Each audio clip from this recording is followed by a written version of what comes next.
Hello and welcome to Beacon of Creation, a weekly podcast on game design through the lens of Magic the Gathering. I'm Juliet. And I'm Aaron.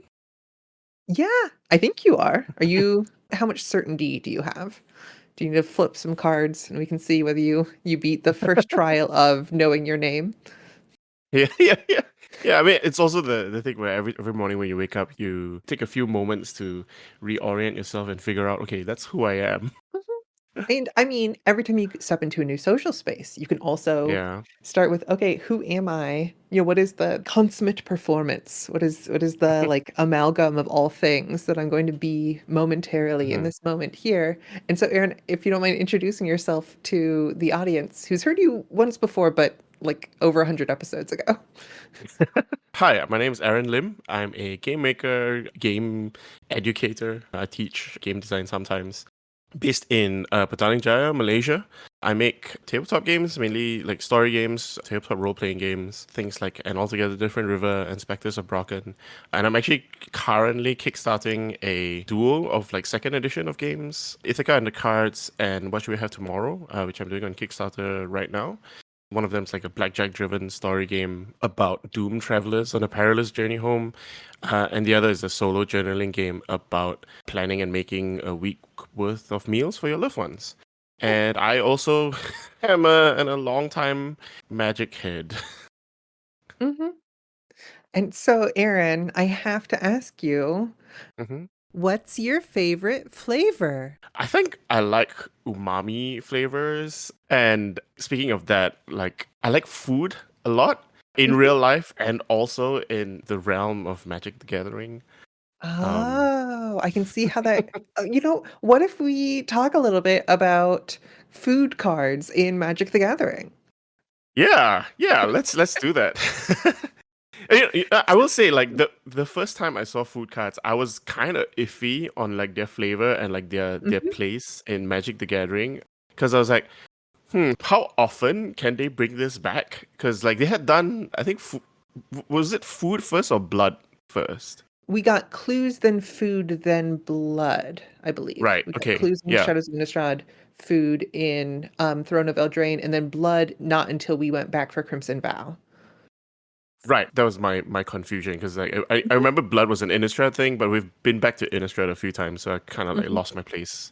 Yeah, so like treasure tokens were also a Oh, yes. thing Mhm, before that, and like I was also kind of like skeptical of clues, right? I mhm, really loved the mechanical place that treasure and clues had, but I was kind of iffy on like the flavor of them. It's like mhm. how often could they bring clues back? Like it felt pretty tied into like The mystery sort of setting the of mystery setting, Eldritch yeah. Moon, Shadows over Innistrad, and everything. Y- And we've Yeah. seen recently a point of bringing clues back where people kind of felt like maybe it was a little bit too much trying to do the mystery thing in Mhm. Murders at Karlov Manor, which had some interesting stuff there, but I Yeah. think it's a contentious set. Yeah. But mechanically, I felt like clues are like really, really great, right? Mhm, And then food was another one where it's like, oh, I'm kind of iffy on both. When I first heard about it, like before I got to play it, I was like, hey, is this just gonna like slow the game down mhm. and or will it be relevant, right? Like how relevant would 3 life be most of the time?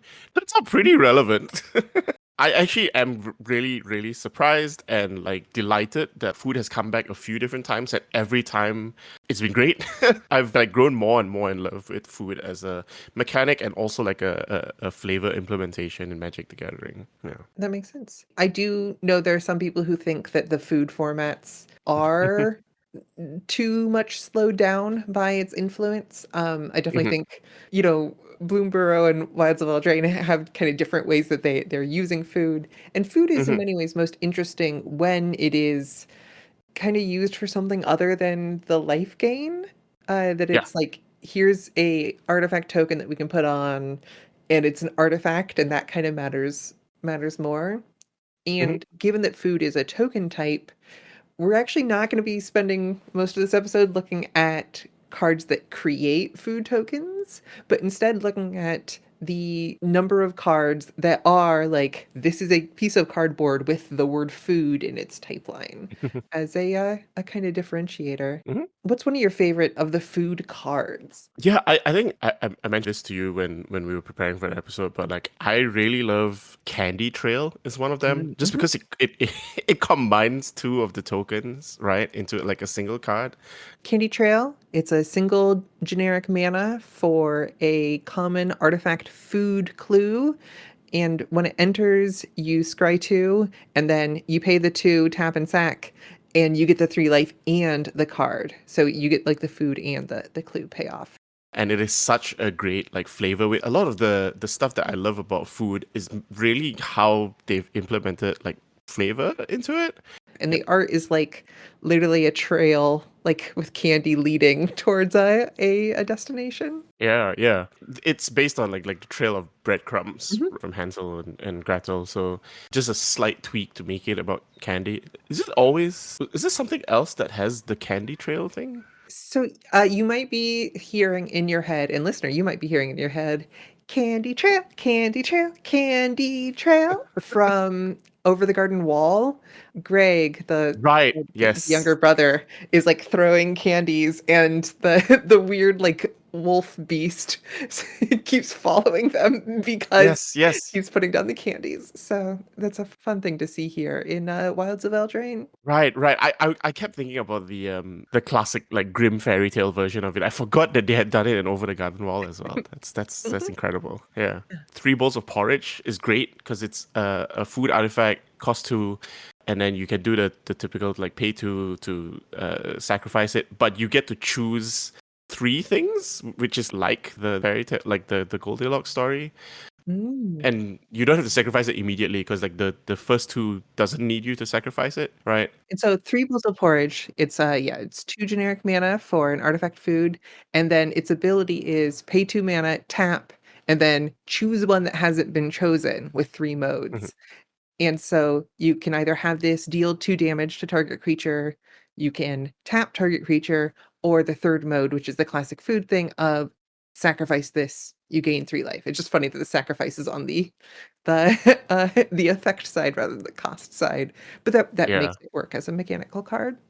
Yeah, yeah. Like the too hot thing is the 2 damage, right? And then the maybe too much and like you fall asleep is like tapping a creature, and then you actually eat it to get your 3 life when it's like perfect. Sure, sure. Oh, that's how I interpret the card. Yeah. Yeah, I think it is food, but we have the multiple dishes of food. I think you could Mhm, go back to this. Obviously, this design is in some ways like doing a top-down fairy tale thing, but I mhm, feel like a 5-course meal and like, okay, here's the 5, here's an expensive food card that then is doing things like that. Or I don't know, I feel like I could do a cycle of meals that follow mhm, this kind of style of thing where, yeah, one of these is gonna be to sacrifice. It's kinda like a charm, it's kinda like a mhm. one of these little enchantments that you get each turn, but it's eventually gonna end in that same sort of way. Yeah, yeah. I think one of the other sets that like prominently featured food as well was the Lord of the Rings set. Mhm. So the idea you mentioned like would be really good for like a second breakfast kind of thing. Oh, yeah. Just Love all the second breakfast. meals that the hobbits would have. When I was much younger, I was like, "I'm going to raise my kids with the idea that second breakfast is a real thing, but I'm gonna, like, add an extra meal to the day." And, the Hmm. idea of, like, sending kids to bed without dinner for Hmm. misbehaving?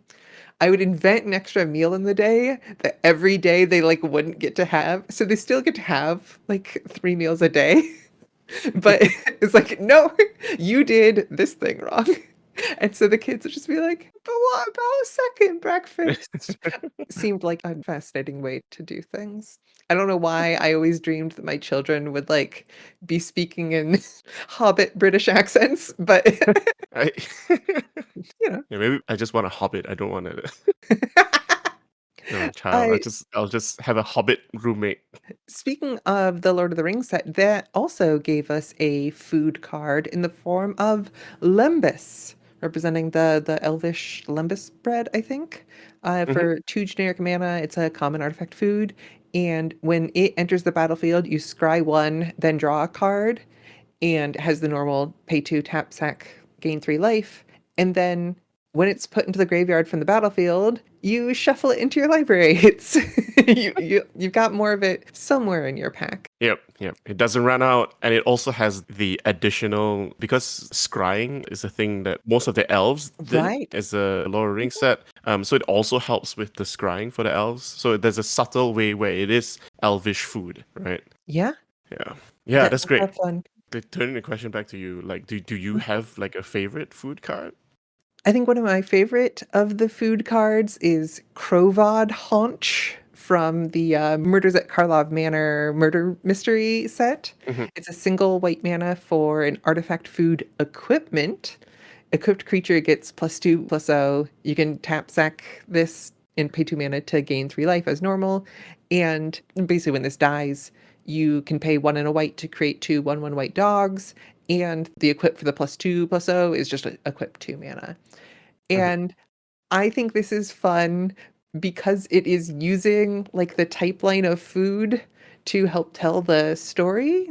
This is a Hmm. Hmm. classic murder mystery concept that I believe arises from Lamb to the Slaughter, which was I learned it as a Hitchcock TV episode, but apparently was originally a short story written by Roald Dahl, inspired by Ian Fleming. As we all know, Ian Fleming, the author of James Bond and Chitty Chitty Bang Bang. It's the story of like a housewife who kills her husband, but uses this like frozen leg of lamb to do it. And then like the police are trying to figure out, and she's like, "Oh, here," and like she cooks them dinner using the like the murder weapon, and so it's like destroying the evidence in the same way, and it's just like a fun way to like serve up the officers the murder weapon, which they eat, not to their detriment or anything. It's not like poison. It was just like a giant frozen piece of meat that then got cooked. It's just a fun. I don't know. That's a fun reference to me for a way to do, again, like a kind of top-down design, this kind of using up food as a way to show this. I don't know that the life gain part is super necessary, but most equipment don't have sacrifice abilities. And so this Hmm. like sacrifice ability that you then tie into like put it into the graveyard for the battlefield trigger and stuff like that. Hmm. Yeah, yeah. It tells a great story by itself, right? Like you can use this as a weapon, as an equipment, and then you can throw it to the dog. Like you you can throw it out and try Mhm, and like attract some dogs to help you out instead. mhm. Yeah. Here's your Scooby snack. Here's some bones. You mentioned the equipment thing, right? Mhm, The other one that I like is like also just like an artifact creature, turning food into like a animated thing. mhm. Gingerbrute was the one I like just because of Sure. like the little you can't catch me thing. Uh-huh. Because it has haste, and then you can pay. It's a 1 cost 1/1 with haste that you can then pay 1 mana to, so that it can't be blocked this turn except by creatures with haste, which is so good. Like it's a flavor win on like on two sides, right? Like Mhm, it's the gingerbread man.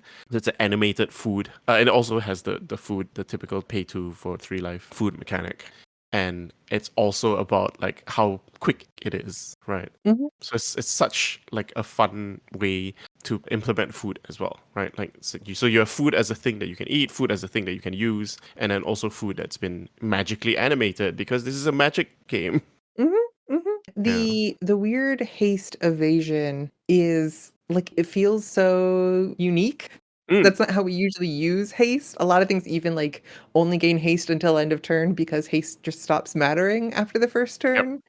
But instead, using that for the flavor of, run as fast as you can Yeah. is Yeah. a pretty cool way of telling that story. And also, this is a great way of getting, hey, we're gonna get food in more decks while still getting some like creatures on the battlefield, Hmm. Hmm. which is just helpful. Hmm. Have you ever heard of the 100 Ornithopters cube? Oh yes. The cube draft format where the only creatures are ornithopters and everything's kind of built around that. I know there's people who've also played around with like Gingerbrutes matter, like, as a format. I don't think it was exclusively Gingerbrutes, but it's like, hey, there's like 20 Gingerbrutes or 40 Gingerbrutes in this thing. And so everybody's got to deal with the like haste component as a major factor or major feature of the That's Battle of so the good. One Yeah. Little Foods. Ah, that's incredible. And of course, we got a new Ginger Brute with new art and new flavor text in Wilds of Eldraine. We also got a new Ginger Brute-esque character, which is Sir Ginger, the Meal Ender, a rare for 2 generic mana. It's a 3/1 legendary artifact creature food knight with Mhm, trample, hexproof, and haste as long as an opponent controls a planeswalker. The normal 2 generic mana, tap, sack, gain 3 life thing. But here it's gain life equal to Sir Ginger's power, which mhm, is it starts at 3/1, so it's still doing the food like that at a minimum it's going to be the food thing, but mhm. that's a fun ability. And then whenever another artifact you control is put into a graveyard from the battlefield, put a +1/+1 counter on this and scry 1.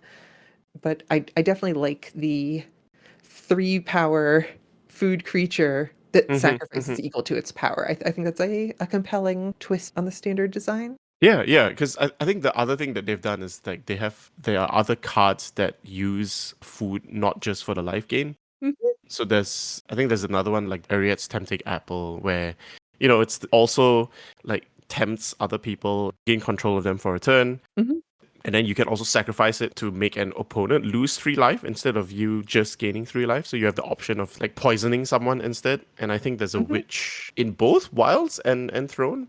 There's a mhm, witch that basically lets you throw food at other people instead and mm, make them mhm. lose life. So having Sir Ginger do this by keying off the power instead, right? So it's a piece of food that's gonna attack you for as much as you would gain life, Yeah. and it grows stronger if you sacrifice other food as well. I don't know if you or the listener were ever served any of the animated video ads, like a commercial that you would see like any other commercial running, but for Drain. They had like this little knight gingerbread person going and attacking, and it was a I don't know. Anytime I see Magic the Gathering commercials out in the wild, which doesn't happen often, but I'm always like, Mhm. oh, okay, this is how this is being branded and pitched. And in this particular case, I'm like, seems pretty fun. That's Mhm. compelling, like, we're doing fairy tale stuff.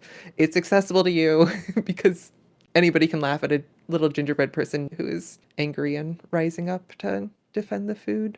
Yeah, I think the funniest, not the funniest, but like the most memorable like Magic the Gathering ad I've encountered was in Japan in a Mhm, train station. There was just a massive like billboard ad for Magic the Gathering in Japanese. It's like, mhm. oh, okay, did not expect to see that. Yeah, it's, easy to forget that it's one of the really big media properties out there, like, Hmm, internationally from hmm. a dollars perspective, if not from a pop culture perspective at all times. Yeah. But speaking of using food for different things, we've got Food Fight for 1 in a Yes. red, a, rare enchantment with artifacts you control have paid 2 mana, sacrifice this artifact, it deals damage to any target equal to 1, plus the number of permanents named Food Fight you control. Yeah, yeah, that's another one that's like really, really great, like flavor win, because like turning all your artifacts could be food, but you could actually just like turn it into like a tavern brawl, right? Like turning, Mhm, like throwing all your equipment, throwing all your other artifacts around. mhm, And I remember there was a arena alchemy card mhm. that was really fun because I think it just created copies of Food Fight. Overcooked, a Alchemy Wilds of Eldraine card that I will admit I have not encountered, having not played that particular Alchemy format. Overcooked is 2 generic and a red mana for an enchantment with players can't gain life and celebration. At the beginning of your end step, create a food token. If 2 or more non-land permanents entered under your control this turn, instead conjure a card named Food Fight onto the battlefield. So that is the kind of scaling nature of food fight especially Hmm, makes sense when you are every turn putting another food fight onto the board. hmm. It's interesting that it doesn't call out food in particular. In many ways, I guess it just doesn't need to. As you say, it alludes to kind of a throw everything you've got in the kitchen sink, whether that's forks or cake or anything else at people, Hmm. and that kind of aggro approach. On the other side, there's a card that had some splash in Modern, at least. Something like Knight of the Sweet's Revenge, which was 3 and a green mana for an enchantment. When it enters, it creates a food. So this is kind of, our first card here that creates a food token, but that's fine. And it has foods you control have tap, add green, which is already kind of a big part of this being a playable card because then you can ramp into things. But it also has 5 generic mana and 2 green, sacrifice Knight of Sweet's Revenge. Creatures you control get +X until end of turn, where X is the number of foods you control. Activate only as a sorcery. So if you have even a small number of creatures, or, if you have what we sometimes call like a Karnstruct, like an Urza Saga style token creature that, is its power and toughness are both equal to the number of artifacts you control or that sort of thing. Or just animate something, get some sort of creature on the board, have a bunch of foods, and then have them all tap for a bunch of mana to activate the kind of overrun effect. Mhm. Yeah, yeah. I like this implementation, and I understand that it's like probably the more powerful way because like it's also a way to Mhm. ramp. But I do wish it would have animated your food. Sure. Mhm. Yeah, I think it's probably not as strong. Right. I mean, hypothetically, you're tapping all of your food to get the mana to do the thing, Hmm. but Yes. I can definitely see how instead it might fit the flavor better if the foods themselves are rising up and rah rah rah rah rah attacking. Yeah, that does make a lot of sense. Mhm. Maybe we'll come back to this concept and do a different version of it down the line. Yeah. Yeah.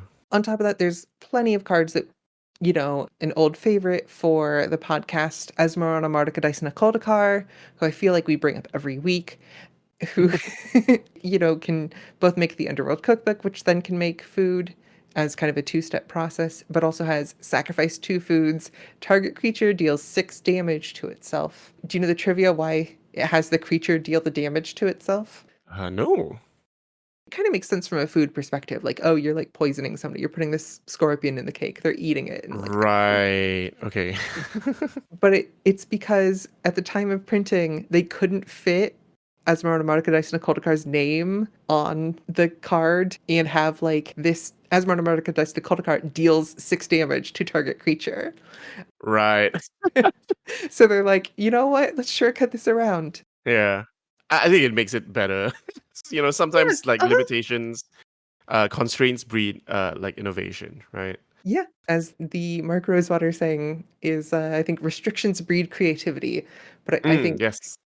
I think the other versions of it can tell us even more sometimes.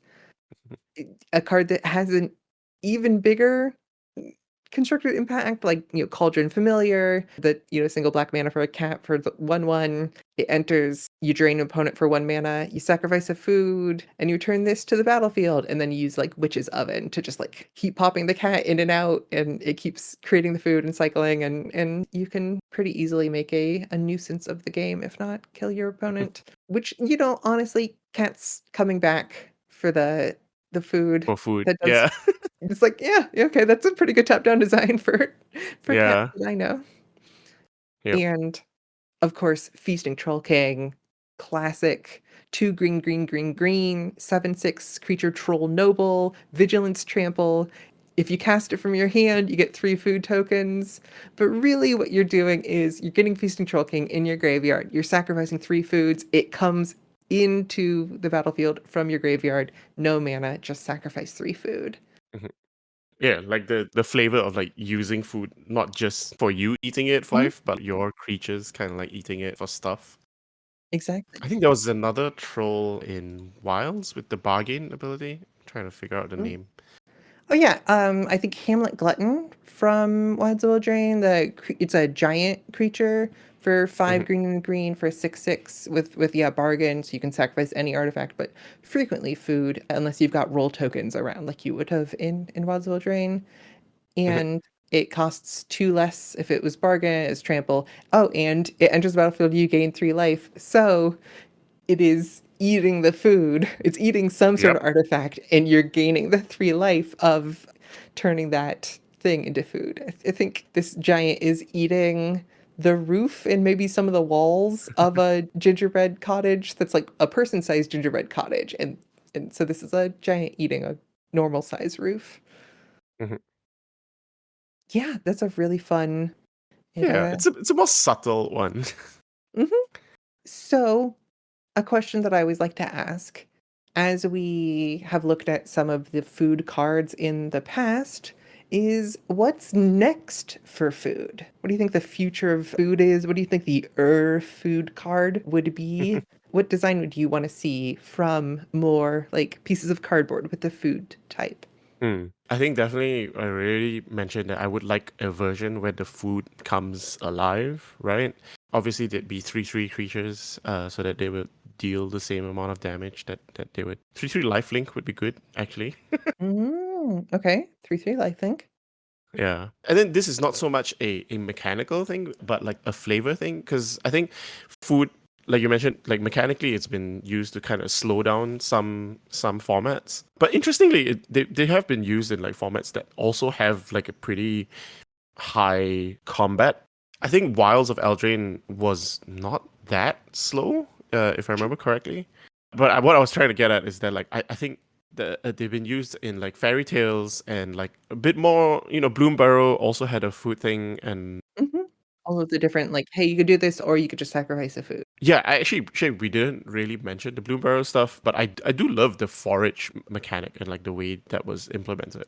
Mhm, And so food so far has been like in like kind of a little bit more cozy settings, so to speak. mhm, Like the fairy tales and the animal creatures. But I think food is such a rich vein to explore in like so many different like settings and cultures that I would like to see it just come back like as little one-off things here and there, mhm. even when it's not like an important part of the entire format. But like like you mentioned, coming back in Artifact Matters sets, like Krovod Haunch, I believe there weren't that many other food cards in Murders at Karlov Manor because it was more about clues, right? Yeah, I believe that's the only card that either is a food or even creates food. There's no other ones. So I think this might be a great example or kind of starting Mm, off point of, yeah, what if there was, an average set, it might have a vehicle. It might have a food.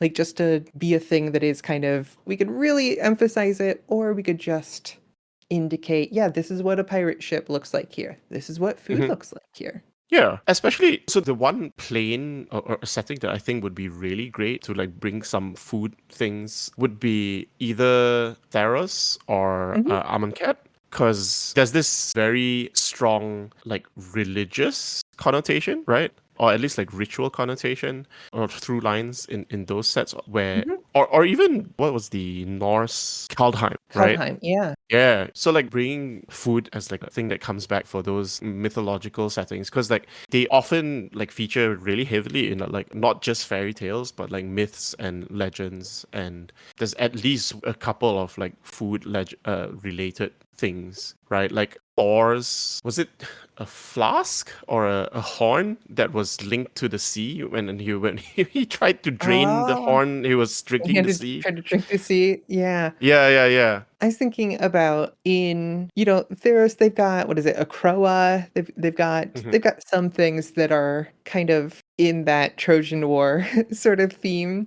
I Hmm. think if we spent some time on a specific like rather than just having here's the crow and horse, like if it was like more focused on things, we could have polls like in the Iliad in particular. I'm sure it comes up in the Odyssey too, but I'm remembering these scenes in the Iliad where they're like, we did this thing, now we have to go sacrifice some cattle and we eat the other parts and then we give like the best part of the meat as part of the Hmm. sacrifice for this one god because we made this one decision for this one part of this one battle and like this repeated thing of okay, since we've made this decision, we need to go sacrifice some good food to Hmm. a god, like to a Theros, to a Greek mythology style god, in order to like kind of appease them almost. Just like, Yeah. hey, you're on our side, and this is just part of our obeisance to keep you on our side. So some sort of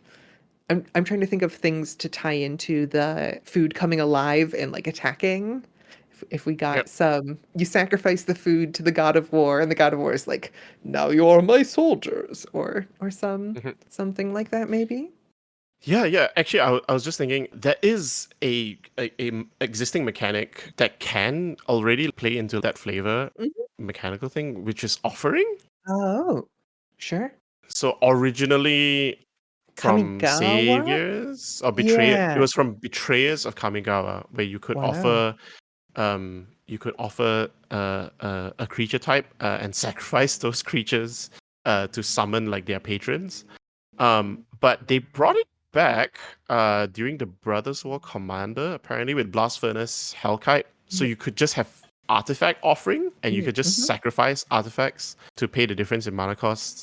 The only problem is that like if you sacrifice food tokens, then they don't have a mana cost to reduce the casting cost for Yeah. offering, but you could trigger, same like with Devour. I think you could Yeah. definitely trigger stuff being sacrificed, or like you could tie it directly. Like if you offered free food, then you get a bonus or something like that. I could see offering being used in the context that you mentioned, right? Like of like making sacrifices to the gods. Right. Yeah, I think they Uh, already did that with Bargain a little bit, mm-hmm. and Bargain's limitation on like tokens is the Mm-hmm. one thing that I think is like stopping it from being more widely used. I guess you could bring Bargain back for an implementation like this as well, right? Yeah. Maybe we'll see Mm. Bargain if we ever do another. This is probably never gonna happen, but like another Mercadian Masks sort of set. I would love a like, yeah, we have to deal with this, rabble rousing market town. This, everybody's constantly bargaining or something.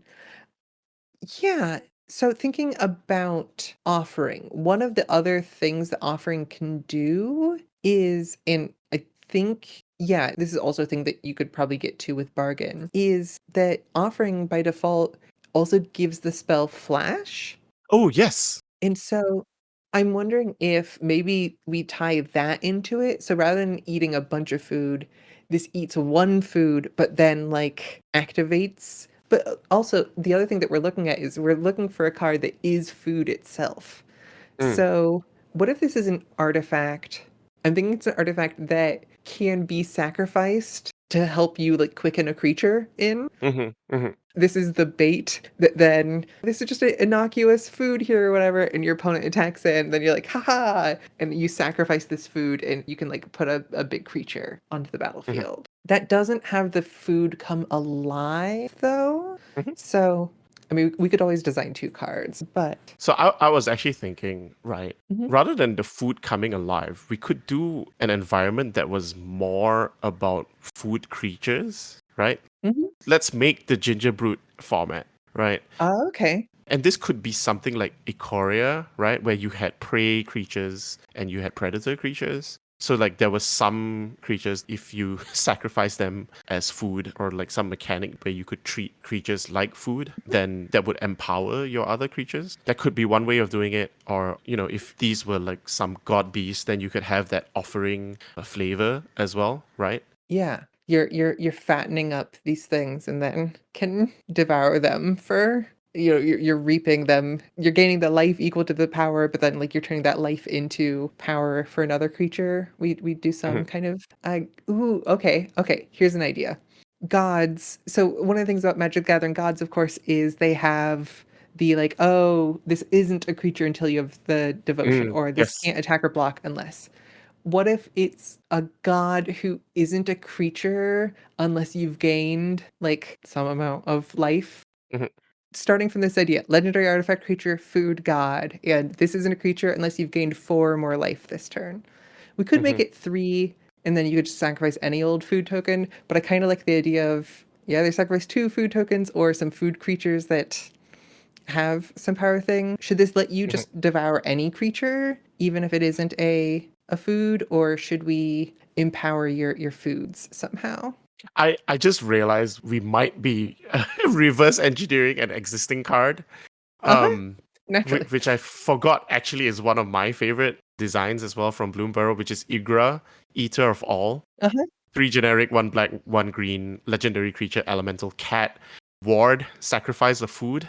Other Uh-huh. creatures are food artifacts in addition to their other types and have, 2 tap, sacrifice is permanent, you gain 3 life. And whenever a food is put in the graveyard from the battlefield, put 2 +1/+1 counters on Igra, Eater of all. Yeah. It does have that flavor already, right? And Hmm. what sacrifice of food is also really good, right? You have to give you have to give food to even like touch Igra. Uh-huh. And it's fun that the all other creatures, so your opponent's Yep. creatures are the food that they can then sacrifice. Such a fun, Yeah. good design. Yeah. Uh-huh. So this isn't going to turn everything into food then. Mm. So we're going to really incentivize you having food already. What else can we do to make this feel like a food god? I think you could just do the simple thing of like, Hmm. as long as you have 3 food or like 3 artifact tokens potentially, which could be interesting, right? If you say you have to have 3 artifact tokens You have to have 3 artifact tokens to do what? so that it turns into a god, it turns into a Uh, creature. we could do like a metalcraft thing, Yep. having 3, but I think tying into the food part though, like Yeah, yeah, yeah. Yeah, bring some it should food on your be. own and sacrifice it. Yeah. Yeah. You offer food to turn it into a god. Hmm. So what if we lean into a gingerbrute thing? So I'm trying to think of like a world where there's lots of Sir Gingers, where there Hmm. is lots of creatures with pay mana, tap, sacrifice this, gain life equal to this creature's power. And so Hmm. like, okay, if we buff power in a world of Sir Gingers, then we can Hmm. like buff the amount of life that's being gained.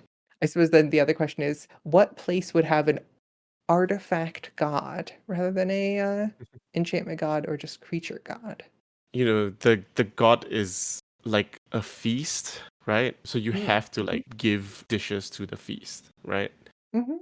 Okay, here's my pitch for a food, the most prey card that you can get rather than Hmm. a predator card. It's juicy bait for blue and a green, an artifact creature fish food. Spend 2 mana. It's a 0/2. It's got 0 power, 2 toughness, 2 tap and sack. You may put a creature card from your hand onto the battlefield.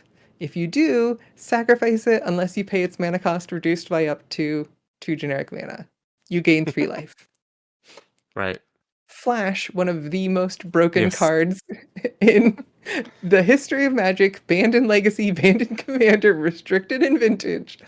What if we like got a little Modern Horizons with it? What if we got a little Diamond Lion with it? And we say it's even better than Flash.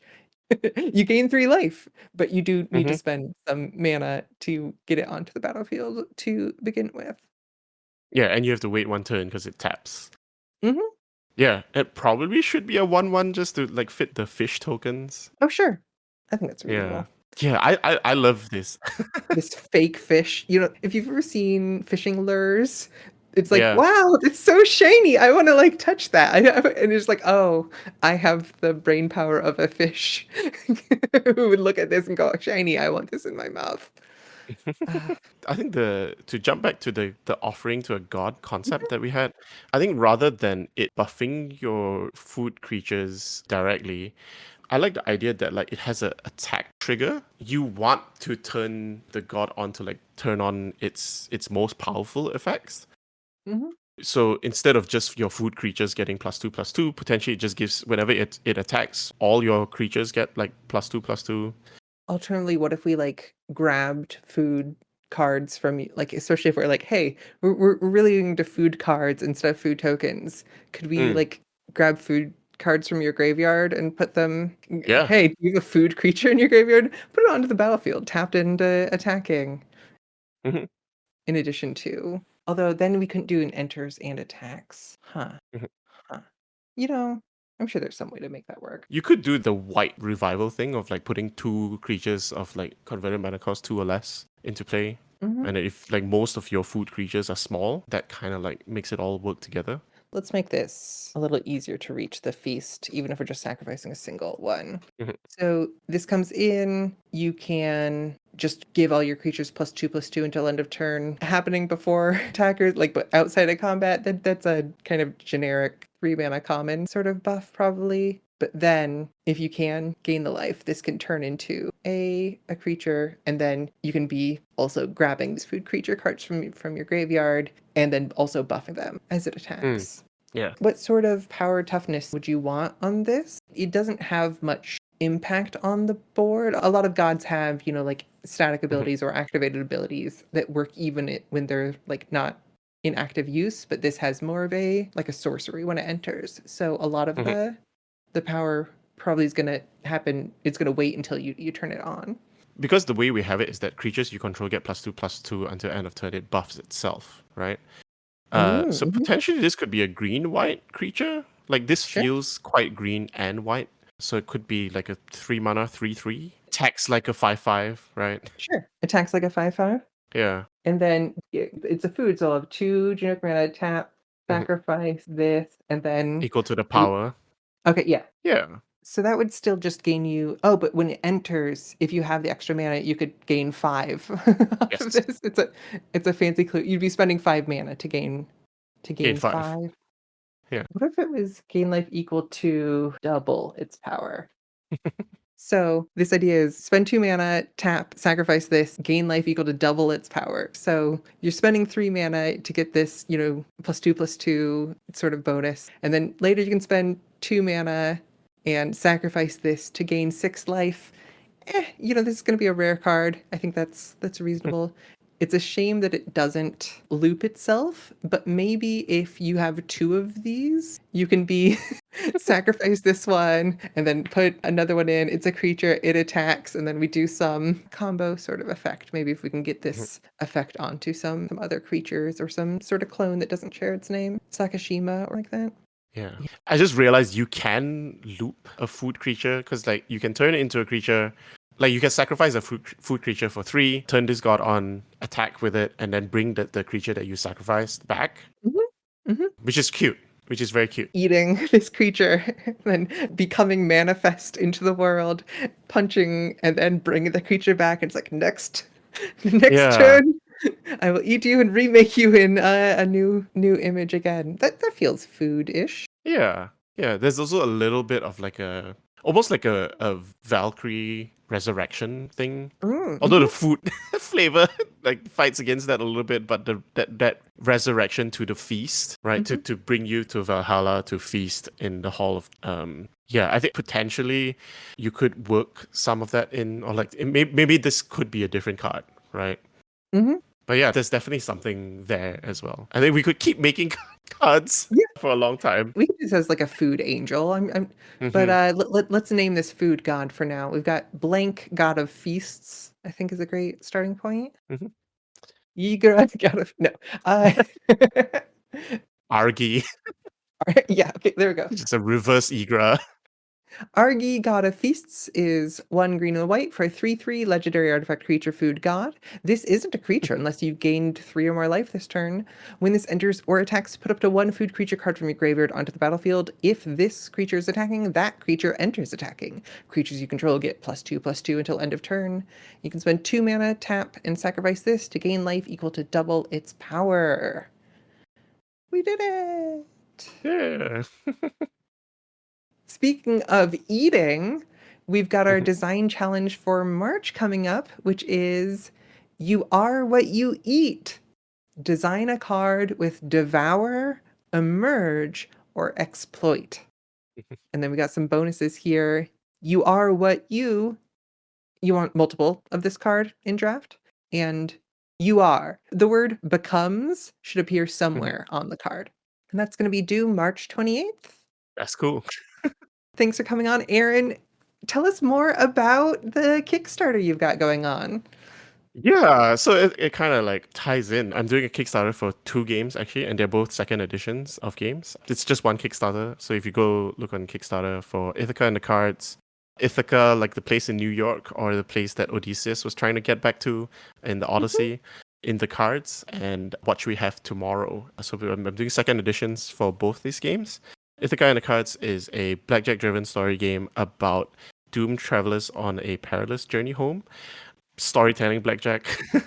Yeah, it's like a GM-less, kind of a rotating, because you pass it around the storyteller as you're Mhm. playing, but like You play with a group of players and you're telling a story kind of in the mode of, if not exactly the same genre, always as Odysseus on the Odyssey trying to get Mhm, home and how long it takes to get home to Ithaca, Odysseus's, home in the Odyssey. And mhm. I think even just you and I together have played a lot of pretty wild stories in Ithaca in the cards. We've Yeah. been multiple different types of like demigods escaping the underworld to try to turn to reality. We've been folks going across the desert in kind of a Mhm, mummy-esque sort of genre pastiche. I mhm. Was there one where like the world was entirely cats? I want to Oh say. yes, yes. Uh, That's no longer in the game. That was just for playtesting. But there used to be one where everyone is cats. we've seen folks trying to get back from like a far off planet in a solar system and like Yep. across each planet or each little moon that you're stopping at, anomalies on your way home.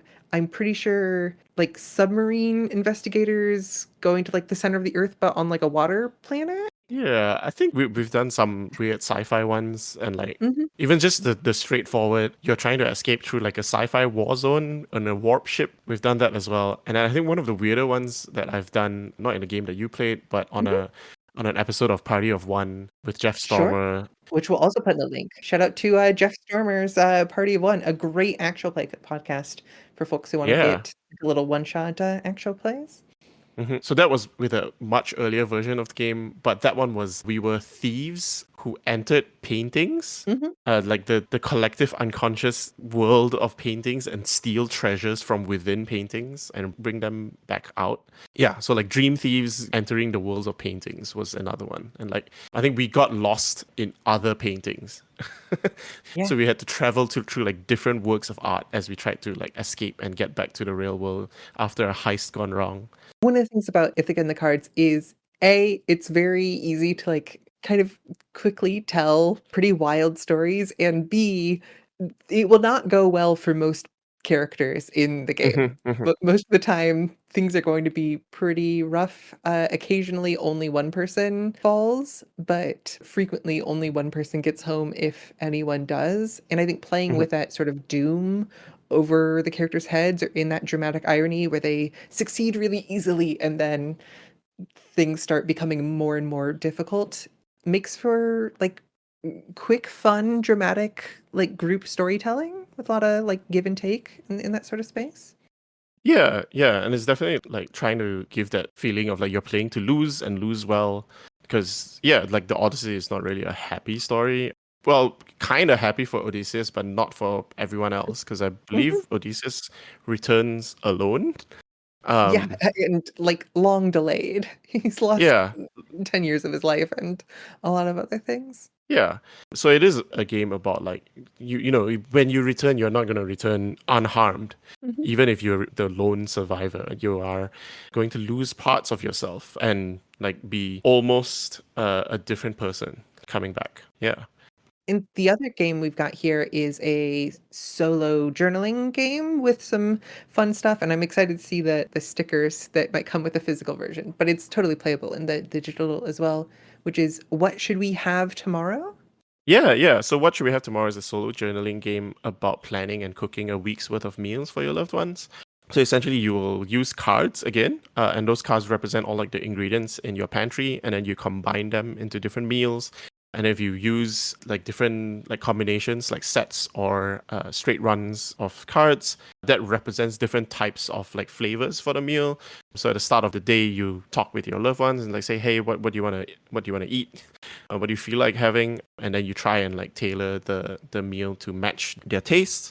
And then if you use too much, then you will have leftovers, which you have to use for the next day's meal, which Mhm. might make it easier or more difficult to like match the next day's taste. And then you also just got to make sure that you don't have too many things in your pantry, such that you are wasting food, because like fresh ingredients will go off. So there's like some mechanical traction in there, Mhm. but it is still like mainly a solo journaling game. So you can't really lose the game.